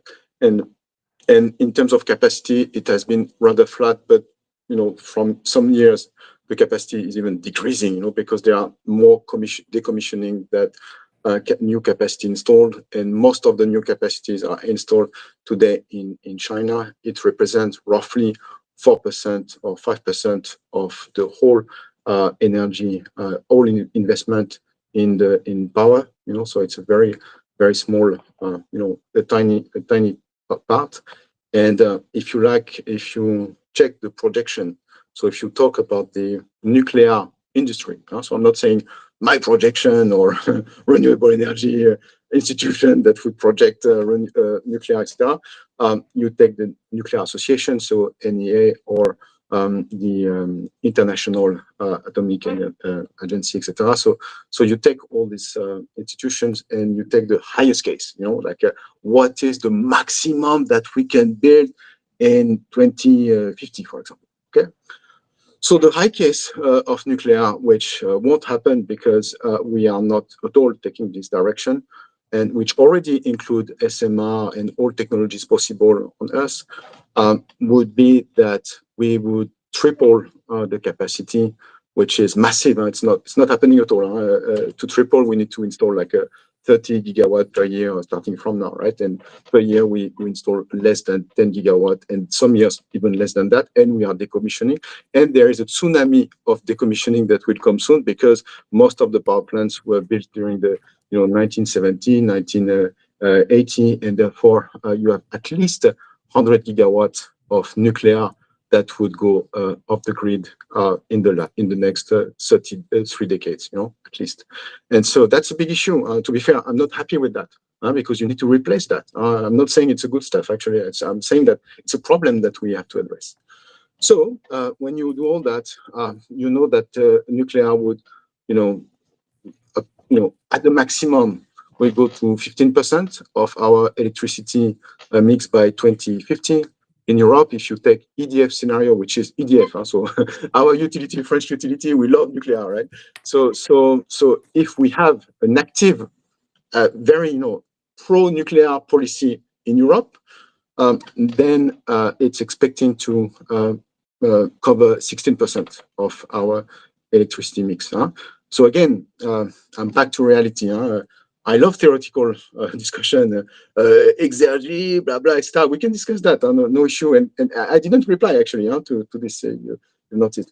It's just because I like to discuss things that exist, right? So I love nuclear, but unfortunately, that's what we get, with nuclear. And so we need to be realistic about that. Now, between coal and gas, look, if you have coal, for sure you want to use coal. For example, China, you have a lot of coal, so you want to use coal. But you see, even China actually is now reducing its coal production thanks to renewable, and they are installing new plants. That's correct. However, again, you need to differentiate capacity that you are building and energy that you are producing.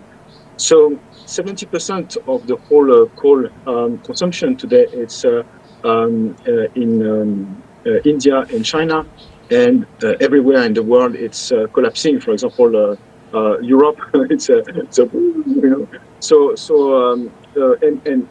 the trend actually in the US was the same. And to be fair, not only it was collapsing in the US, but President Trump, to revive the coal industry, which has actually killed more than 400,000 people in the past decade, which is, I think, a big number.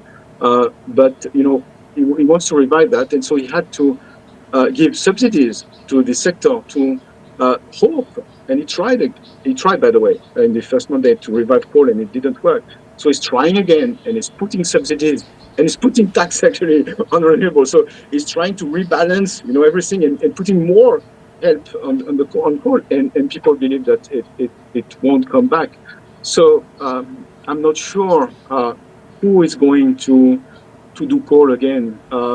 There may be some investment in the US, maybe, but I think it's in Asia, for example, it's very difficult. Vietnam, their projects were stopped. Indonesia, big sun, etc. So it's a tough one. I'm not sure it will go anywhere now. Thank you, Karim. Let's go back to 2 minute sessions. Okay. Karim, I didn't speak. Lars, So what do you want to? I stopped. No, it's fine. What's the Lars. question, Arnes? What's the question? Yeah, what's the question? the question is with which parts of Karim's opinion you don't agree? No, nuclear, I think we're on board, right? I mean, I said Yeah. we need more nuclear. We don't have enough. That means, so I'm saying nuclear is not the solution for the next decades, maybe long term, who knows, right? So I think we're very much on board. And I just said we need thermal power. Thermal power, when it comes to electricity portion, is 60% coal and gas. We need to invest in it. We cannot take money away from it. So, I mean, 35% of electricity is coal. That means 8 hours of 24 hours in the world on average is coal. How can you, when you talk about energy with a clear sense of mind, dismiss that? I mean, you have to invest in it. You have to understand it. You have to invest in it. If there's problems, you have to solve it, right? You cannot just dismiss it. No need. Turn off all coal-fired power. You and I would not have this discussion anymore here, right? Obviously, right? And we would not have any phone. We would have nothing. So and of course, there's very few people who have that discussion. Very few people even dare to speak about coal because it's such a non-thing. Oh my God, coal! I mean, you must be 100 years old. I mean, you're not part of the future, and yet we're building gigawatts and gigawatts of new coal-fired power stations in the growing world, right? I mean, when you just think about the population. China, India, Bangladesh, right? Vietnam, Indonesia, right? These countries alone, right? That is the majority of the population, and they are all investing in coal. But we don't need it. But they are the only one investing in coal. And we buy their products, no problem, right? And we buy. I mean, I don't know if you're aware, but there's not one single solar panel in the world without coal. It's physically impossible to produce silicon without coal. It's of course a small amount, I understand it, but it's still not possible without. And I'm okay with that. I mean, there's no steel without coal. There's no aluminum without coal. There's no glass without coal. And none of this is going to be done with. I mean, show me one single silicon smelter that can run on Windows Solar. Impossible. Not possible. Every silicon smelter in China has a dedicated power station, coal-fired power station right next to it. Not only for the carbon, also for the electricity and the heat. So I mean, these are complex discussions. And again, my point of view is just we need always a mix. The mix depends on which country you're in.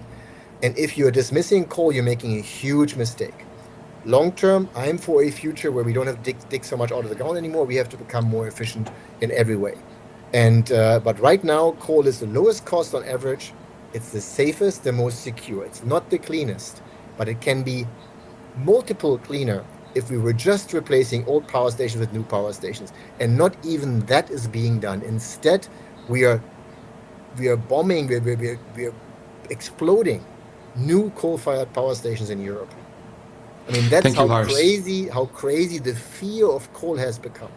Germany has coal right in its ground, and if you have a mine-mouth based power station, a coal-fired power station, you're amongst the most efficient in the world. We're closing all that down in terms of when we talk about energy security, Karim, right, imports and all those things.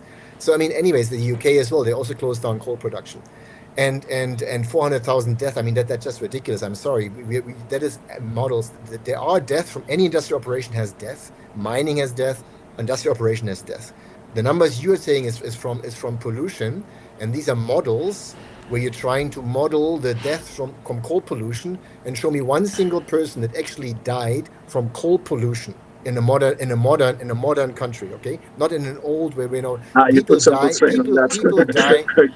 die from pollution in Africa that don't have energy when they're still burning biomass, the so-called green biomass. They're burning biomass for cooking, and those people die because they're burning green biomass. So there's no point for me. Power station that you would save lives, right? There's no point for me to have this countdown. So let's. No, but can we reply like that? It's cool, no? Yeah. Just continue replying. we try, and we try to minimize our discussion. So look, there are many things where we agree. It's just you are mixing everything. There are uses of coal in the industry where today you could potentially replace them, or you can actually replace them, but it comes at a cost. And some of them, for example, like as you mentioned, silicone production, it's an extremely tiny consumption, and therefore, why would you focus your policy on something which is very small? And Lars, I agree with you on this one. And that has been the problem with, I think, net zero until now, and our view of the energy transition. And even I actually was also like that, and I evolved thanks to discussion recently with other colleagues, either Michael Lebridge or or others, which who really made me understand also that actually we should have a more pragmatic view on the energy transition, and I agree with that. We should not focus on Dunkelflotte, as you mentioned, or silicon production or etc. No, that's not where we should put our money today, honestly. And the market is not putting the money there actually, so it's fine. What you see actually is just that there are you know production from offshore, onshore, solar, etc., where it's simple. It's just the LCOE is the lowest ever, in our industrial area. So today, for example, here in the UAE, I produce electricity from solar at $15 per megawatt hour. So it's over. There's nothing that can beat that, right? And so in Germany, useless power. yeah, but that's what you said. But if it was that useless, countries would not invest billions actually, and it would not cover more and more electricity in the grid. Like for example, in Europe, where we went from 25% to today more than 50%. Today, renewable energy, just solar actually, is now higher than nuclear in terms of production. So you may think that these electrons are going in the ground and are feeding rats and mouse, or I don't know what. But no, they are connected to the grid and they are feeding our electrical equipment. And so during, for example, the war with Ukraine, solar plus wind only covered 25% of our electricity mix. So you may think that it's useless, but that is not what we see here. And regarding the cost, again, that's very important because you see, obviously you will say, yeah, but it's LCOE, right? It's low cost LCOE. And that's why you need to have a system view. Like, what are you going to have around this system and how much it would cost? Because that's one way to say, oh, yes, we will have a gas station for 13% of our electricity demand. And so it will increase the cost. And in a sense, you are right, because this portion of our electricity system would cost a bit higher. But if the other part actually are at a lower cost, much lower cost, then it means that you are saving money on 85% of your electricity mix, and you are surrounded by different equipment, which will be a bit more costly, and some of them may actually be financed by the public, by the government on the public financing. Because, for example, transmission lines are very appropriate for very long-term loan, etc. So you need to have this view on all the different blocks that you plug. And if you are putting this discussion into, but solar cannot cover this, but wind cannot cover this, etc., then actually, and that it's a wrong discussion. And I think that citizens also must now learn how to think about that, how to think about system and actually get out from this discussion where just solar cannot provide during the night and blah, blah, blah. That's very important. Thank I you, mean, look, Karim. I think you mentioned LCE, levelized cost of electricity. I think we should stop using a marginal cost measure to try to estimate the total cost of wind and solar. And I think you're very right. The key thing is the system view. Yeah. We don't need to talk about prices. We need to talk about system cost. Hmm. And LCOE does not cover system cost. LCOE No. is a marginal cost measure. So, and that is my question. How do we put a true cost measure on additional solar power or even one solar panel in Germany or in France? Because that solar panel needs to be integrated into the grid. That solar panel will produce power when there is already enough solar power. In fact, the price of energy will go negative when so much solar is up, which we already have, right? The negative. You see that there's a measure called the solar capture rate, and the solar capture rate has gone down. And the solar capture rate basically means the value of an additional kilowatt hour of solar in the system. And that has been put, statistics, very good one. And you can see that in Germany in June, I think it was 25%. So a kilowatt hour of solar in the system only had 25% of the value. Because that's how little you would get. And of course, the investors are going to have trouble. And when you say you see all investments, I used to run a wind park myself. I know how I made money only with subsidies. And today, there is not a single solar farm in the world, not a single one, that will be able to, number one, is priced for the entire 24/7, 365 power guarantee, right? A loss of power. Not one single one is priced like that. They're all relying on someone else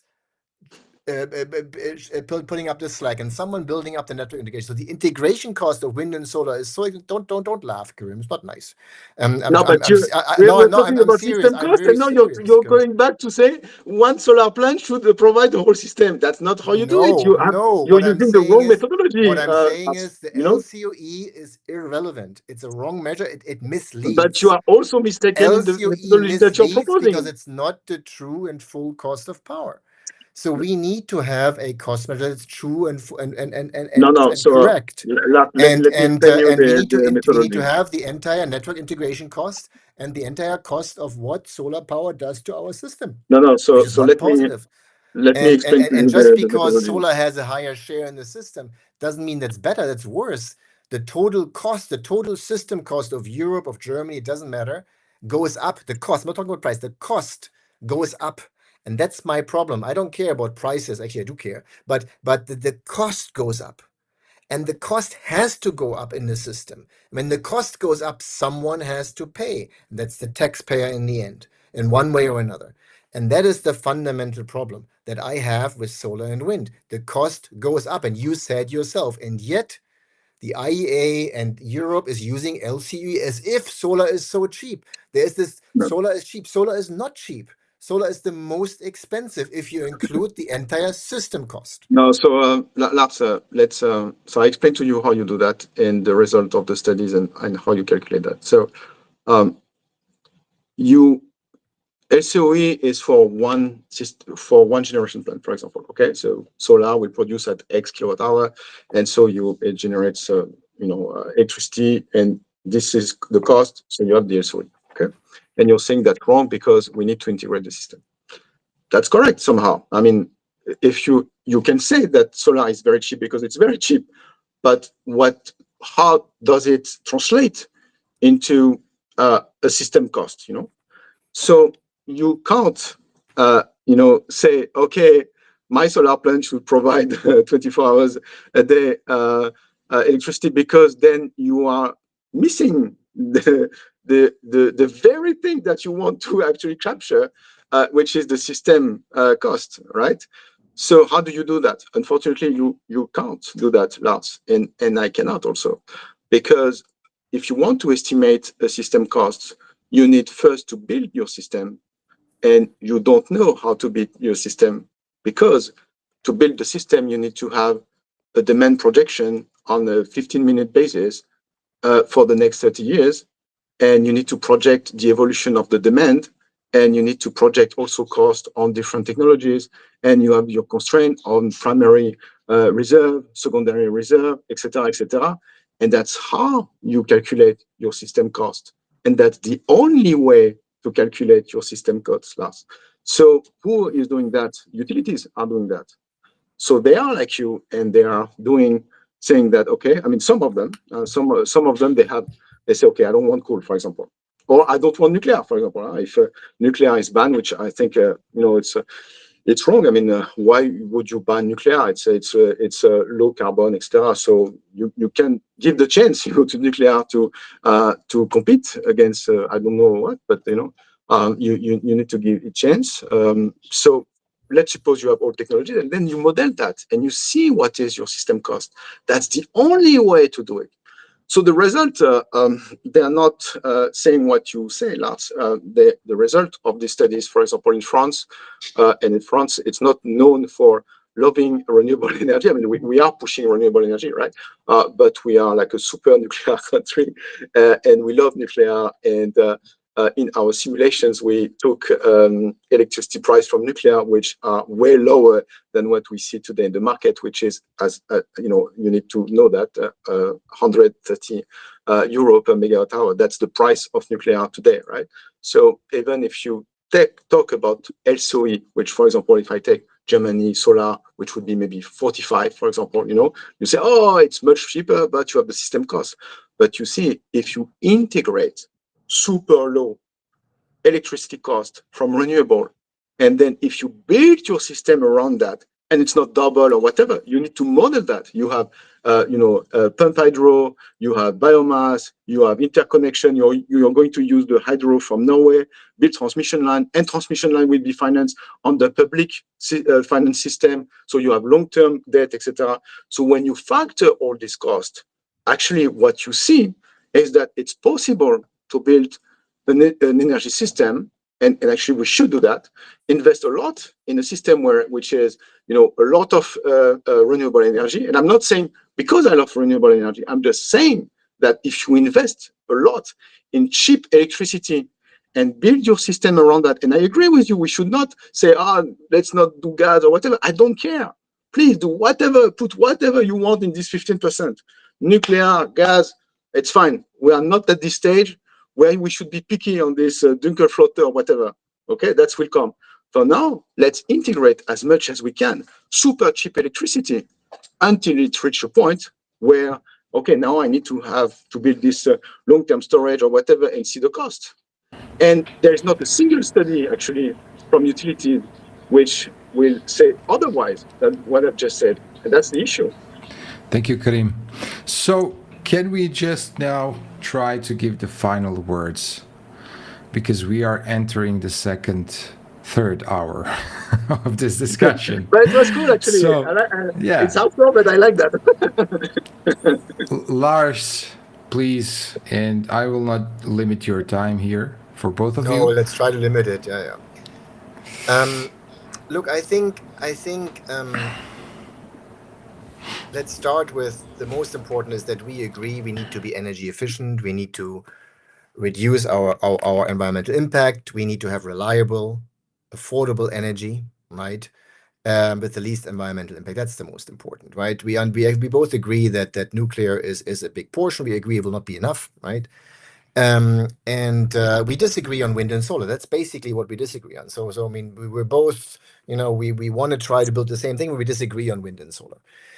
And of course, the entire reason why the world is doing wind and solar is because of the fear for climatic changes, right? Which are supposedly caused by wind, by coal, gas, and oil primarily. Now, if wind and solar was a better technology, it wouldn't require any reason, right? If wind and solar was a better technology, it wouldn't require any reason. It would just come naturally. It wouldn't. Yes, you would maybe require a little bit of subsidies initially to get it going, to become more efficient, right? But we would not have to spend 5, 10, 15% of GDP for the so-called transition if it was a better technology. For me, that's one proof why it is not a better technology. Another proof is that a wind and solar system will be more, it will employ more people than a conventional power system. Why will it employ more people? Because it's less efficient, obviously, right? If something efficient employs less people, right? If you become efficient, if an operation becomes efficient, you reduce the number of people required. You don't increase the number of people required. That's another indication for me. And I guess what I am proposing is, in this entire discussion, it is a rather complex discussion, and it's actually not about politics at all. It has nothing to do with this right and left. It is about what's the right thing to do for humanity going forward, right? And that discussion is a complex one. So I am just supporting critical thinking. Critical thinking in today's world is important, right? We can repeat what ChatGPT is saying and what the IEA is saying and what Bloomberg NEF is saying. Today we can also find 1,000 other things other people are saying, right? I mean, the world is so full of information, right, that we can repeat anything we want to do. What we have as humans is critical thinking. We can think logically. And Karim is thinking logically. I'm thinking logically. We come from a very different world, right? From a very different approach. And I believe we both have, again, the same interest in mind. And we have to listen to the other, and we have to be open to change. Also me, that includes me, right? I mean, if I make a mistake, I have to adjust, like Karim also does that. So I think we have to continue to think critically, understand what is happening. Energy efficiency is key. Second thing is, once I realize and acknowledge that we have actually not reduced the dependency in oil, coal, and gas in any meaningful way, neither in absolute terms, absolute not, and certainly not even in relative terms, right? We have not reduced it. So given that even if we were going all these beautiful models, we will still depend on coal, oil, and gas for decades to come. There's no question for that. Nobody would disagree with it. We will depend on it. And how can we not invest in that to make that the most cleanest and most efficient? That is what I don't understand. We have to invest in it to improve it. And if I have a superior technology, the market will take care of it, right?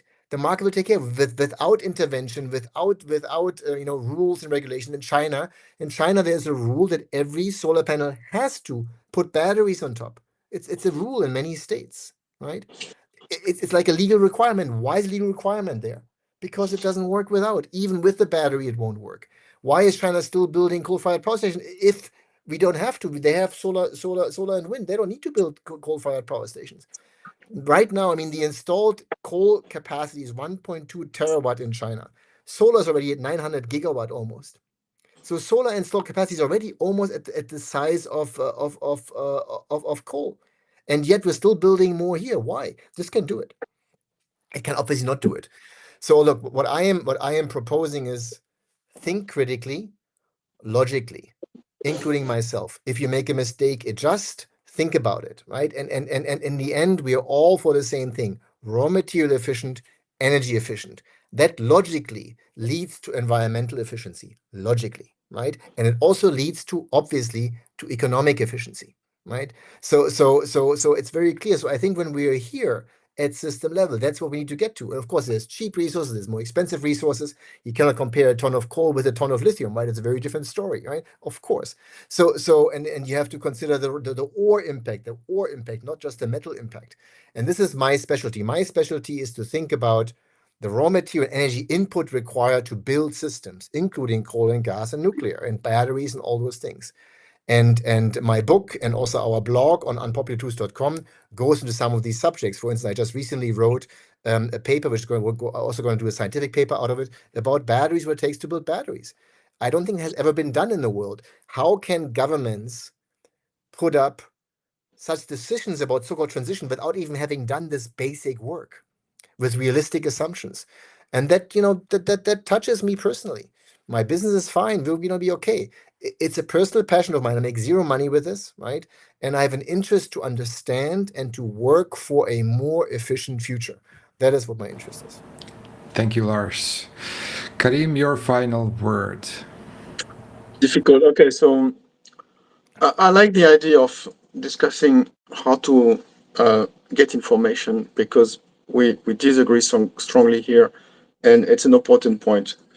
So I may review, all the numbers that you throw, etc., because some of them are not correct. For example, the projection of the cost of the energy transition, it's between 2 and 4% of the GDP, not 15% at all. And that is the studies that we have in France, in Europe, etc., in the US, and it's very clear. So there's not a single study I know which says this number. So it's probably your own estimation. And that's what you get when you think critically, right? I think. And why do we not? Are we not investing in coal? Well, because nobody now invests in coal. You're saying that we are relying on coal, but it's only two countries mostly, which are China and India, and there are reasons for that. And when you say that China is investing in coal, no, China is investing few gigawatts in coal per year, but they are investing 500 more than 550 gigawatts, so the solar market, solar and wind market, just in China would reach hundreds of gigawatts. And so the world, and again, it's 95% of all the new plants. Everyone needs to think about that. 95% of all the power plants in the world, the new install are renewable energy. So Lars is saying that it's because of subsidies. Well, I'm happy, or climate change, sorry. So I'm happy to see that India is building, or China actually are building solar plants and renewable energy because of climate change, and they don't care about the price. But I think very few will believe that. I hope that you don't believe that people are throwing away money for climate change today. In India, for example, they don't just have the budget for that. So it's very clear that there's something different here going on. And regarding subsidies, etc., no, renewable energy, like every kind of actually technology, you need to have the proper market regulation. For example, long-term PPA to get the financing, and we call also CFD, contract for difference. So we need to have this proper framework to develop our energy system, and that's a good thing, and it's not about having subsidies or whatever. It's having about the proper regulation. So let me speak about how to inform yourself, because that's very important. How do you differentiate between what I was saying or Lars was saying and who is right or wrong, and how can I check that, And yeah, you can think critically, but it will be tough because, for example, in my case, I've been working in the energy sector for 20 years, and frankly, I feel almost ignorant, compared to others. And myself, I'm really at the heart of I'm investing, I'm advising government, I'm getting closing deals, solar, wind. Some of them are like few hundreds of millions of dollars, right? So lawyers, regulatory framework, etc. I'm at the heart of that, and so regardless, it's difficult for me to have everything in my mind, right? So how can you do that? If you are a citizen and you are not in the energy sector, or if you are, for example, in the oil industry or in renewable, how do you think about nuclear, oil, etc.? Well, there's it's difficult. You need to take your time, and you need to, look at studies, go to conferences. Go to conferences. When you go to conferences, then you can talk to experts, that check their resume, for example, what they have done, and ask them questions. It's human and human. It's very good actually. Human being to inform other human being. That's very good. So go to conferences. Open. You don't like nuclear? Go to a nuclear conference. Who is going to speak better about nuclear than nuclear people?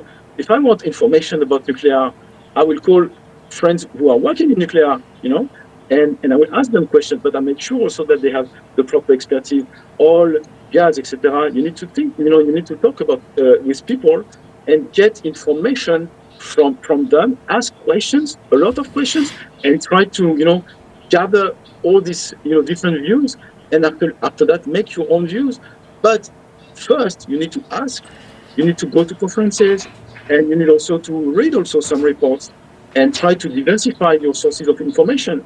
If you are, you deny climate change, for example, look at reports which says that, okay, climate change does not exist, or climate change exists, and read both. And then that's how you will get actually your information. Thinking critically is certainly not enough, and it's actually a trap. It's a trap where you think that just common knowledge or common, rational would help you, but it won't. You won't replace, experience, and knowledge, and you need to get it. Yeah, and it's a tough journey. It's a tough journey, and follow it. And myself, for example, I'm super open. I'm very active on LinkedIn. Whoever asks me questions, I would reply. Because as professional, we need to help others. Since we're talking about questions, thank you, Karim. There are a lot of questions, but for that we would need a few hours more. Good. So I'm asking you as speakers to reply these questions maybe tomorrow or day after, because there are some very interesting questions. And thank you both, Lars and Karim, for today's discussion. This is real discussion where we learn real things. And thank you all who tuned in and followed us. And expect more in upcoming weeks. Thank you and see you soon. Bye bye. Thank you, everyone. Bye bye. Ciao. Ciao.